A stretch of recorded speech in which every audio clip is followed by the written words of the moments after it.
En toda la Iglesia Universal se celebraba ayer la fiesta de San Felipe Neri, pero como en Perú celebramos a Santa Mariana de Jesús Paredes, se pasa el día de hoy y entonces tenemos que dejar sin celebrar San Agustín de Cantorberi, otro grandísimo santo del que a lo mejor hablamos en otra ocasión. Pero este San Felipe Neri es un santo especialmente querido, alegre, simpatiquísimo, llamado Filippo Rómulo. Nació en Florencia en el siglo XVI, justo 100 años antes de la santa de ayer, de Santa Mariana de Jesús. Ayer decíamos que ella está inserta en la Reforma católica, ya completamente en el barroco de la España de entonces. Pues él está en los comienzos de la Reforma. Él nació 2 años antes de que Lutero comenzase su terrible cisma. Y bueno, pues él le tocó vivir en una Italia, así como en España se había empezado la Reforma antes de Lutero. En Roma se tardó y la Roma que vivió San Felipe pues era de muchos sacerdotes apoltronados, aburguesados y algunos incluso corrompidos. Es la Roma renacentista que ha dado ese giro copernicano en que en el centro ya no es Dios sino el hombre, porque como Dios da tanta importancia al ser humano y Dios nos transmite un optimismo tan grande de lo que somos capaces de hacer los hombres, que es muy fácil que nos ensoberbezcamos precisamente desde el catolicismo y al final creamos que sin Dios podemos hacer grandes cosas, y eso es exactamente lo que pasó en el Renacimiento. El arte medieval es un arte quizás no tan perfecto, pero mucho más religioso, ¿eh? Se pintan las figuras, los seres, los santos, y pues no con tanta perfección.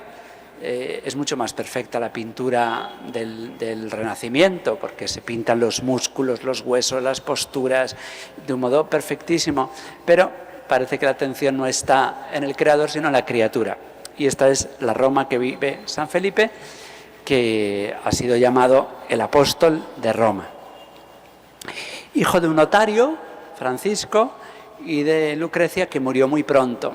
Vemos con mucha frecuencia la vida de los santos, porque es muy frecuente en la antigüedad, muertes prematuras a las que hoy no estamos tan acostumbrados, aunque también nos llega. También en el siglo XXI se nos muere gente que no esperábamos a edades imprevistas. Bueno, pues eso es muy doloroso, pero también nos hace mucho bien para colocarnos en nuestro lugar. Y esto es una de las cosas que va a enseñar San Felipe Neri. El lugar del cielo, el pensamiento que tenemos que tener siempre en el cielo. Él queda huérfano de madre, como digo, también tuvo un hermano que murió siendo un niño y bueno, pues trabó mucha amistad con los dominicos de Florencia, de la orden de predicadores, luego con los jesuitas que están recién fundados y que van a ser la gran columna espiritual de este tiempo. Los dominicos también son los grandes artífices del Concilio de Trento, pero en esta época van a ser los jesuitas aún más. A los 16 años es enviado para ayudar en los negocios a un primo de su padre, muy cerca de Montecassino, de la abadía de San Benito. Y no es bueno en los negocios porque está tan enamorado de Dios que le preocupa más evangelizar que negociar. Así que su tío dijo: yo le haría heredero, pero no me ayuda nada en los negocios. Era muy manirroto también con los pobres. Y bueno, en cuanto podía se retiraba a rezar y en 1533 decide marchar, cuando tiene 18 años, decide marchar a Roma como peregrino, no de viaje como hacemos nosotros ahora, sacarnos fotos, sino con dureza, a caminar desde donde él estaba, desde Florencia, caminando como peregrino y pobre, mendigando a Roma.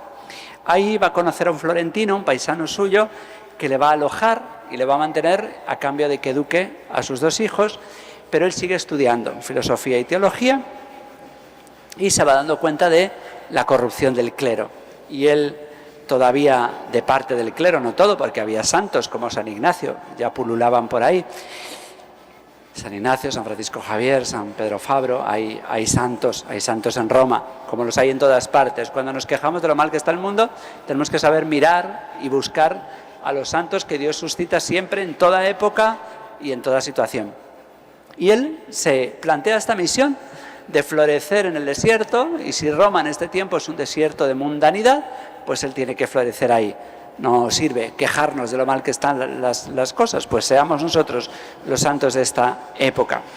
Y a un laico, todavía siendo laico, se dirige a la gente en mercados y plazas, visitando hospitales y mendigos, y va recibiendo discípulos que se le van uniendo.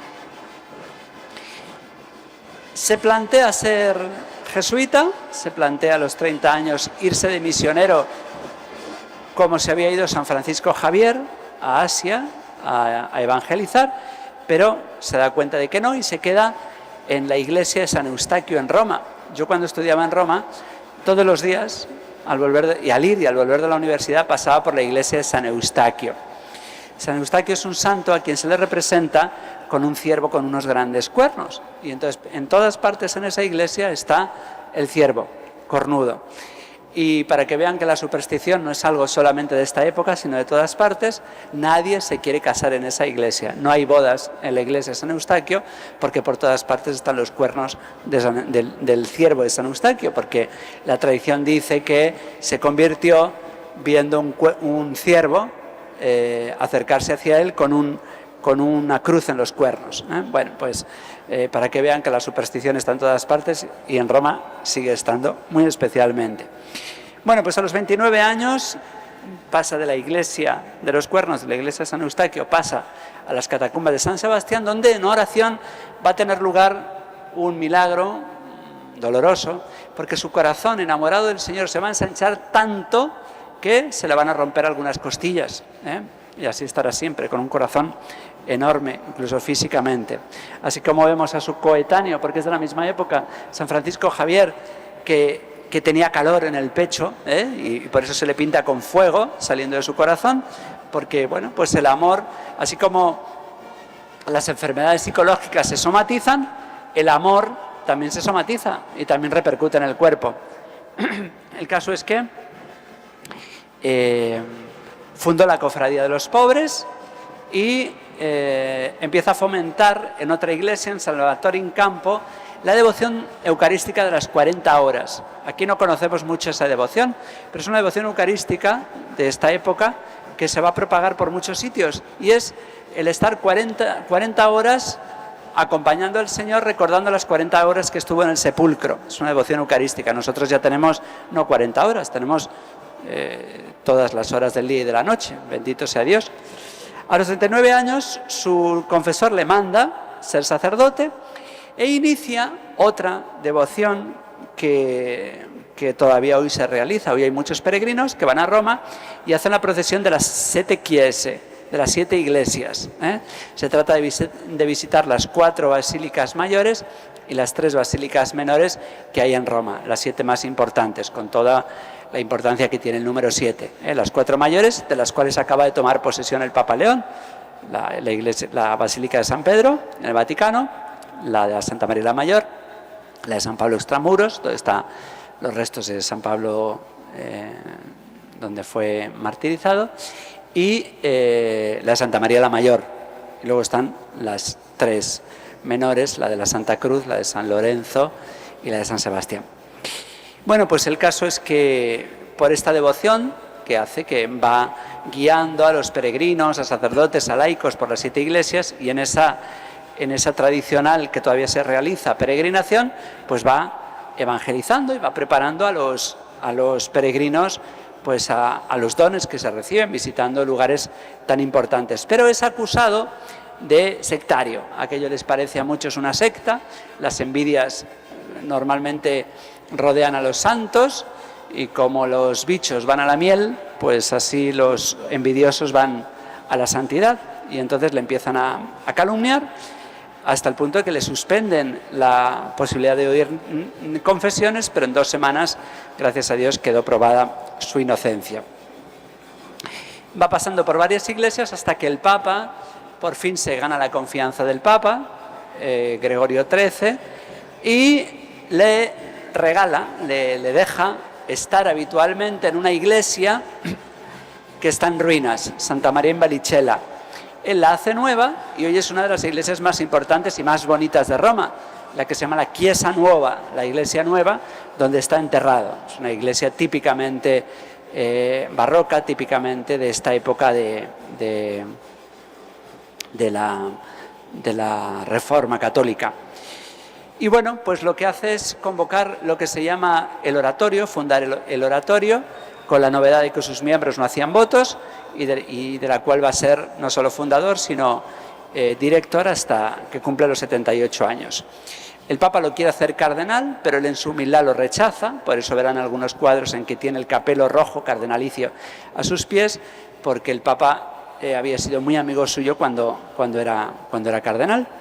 Le van a seguir muchísimos jóvenes, sacerdotes y obispos, y bueno, pues va a ser especialmente famoso por su alegría, sus chistes, sus bailes, su deseo del cielo. Es un santo muy alegre, muy alegre.